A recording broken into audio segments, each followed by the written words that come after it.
Hello and welcome to the Download on Digital. I'm Kyle from Strive Digital Marketing, and this is where we talk about the latest digital marketing news. If you follow as many companies as I do on social media, you've probably noticed over the last couple of weeks that your feed has been a little bit more colorful. That's because it's Pride Month. And to show support for the LGBTQ plus communities, many companies like Strive have spun up Pride-themed rainbow versions of their logo. For most, it seems like a good idea until the term rainbow washing starts being thrown around. Then companies like AT&T are like, whoa, we were just showing support. And then people are like, but didn't you donate like $2 million to anti-gay politicians like just a couple of years ago? And then AT&T is like, yeah, well, we didn't know you remembered that. Rainbow washing is when a company promotes a supported stance but doesn't follow it up with any affirmative action.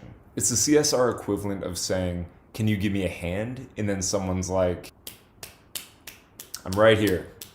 You can do this.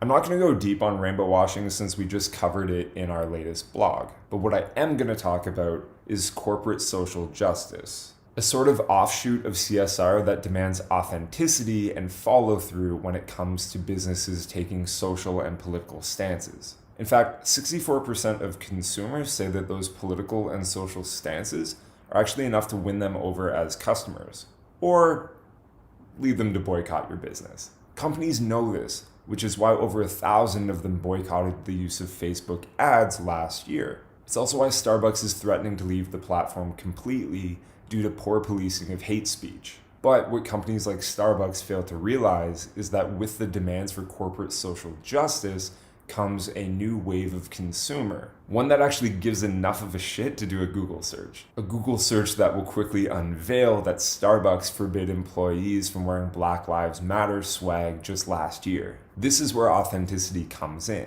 In a 2020 survey, results showed that 86% of consumers say authenticity is a major factor in whether or not they'll support a brand. This means that companies putting out rainbow logos need to make sure that they're not just talking the talk. Consumers will do their research to make sure that actions align with promoted stances. The internet never forgets, so if a business has a problematic past, it will come out in response to any social lip service. So, what should businesses do? One PR agency suggests brands focus in on what's most authentic to them. While it might be a little bit of a plot twist, one school of thought is to focus on building a better product. With the likes of Nike and Dove topping the list for favorite and most trusted brands, we see how consumers are more willing to forgive past behavior and go light on the research when it comes to brands offering products that they prefer. More telling is where Amazon ranks on consumer lists. It doesn't mean people don't care about corporate social responsibility, but maybe they don't care as much as they'd like to think. That's it for me. I'll see you next month.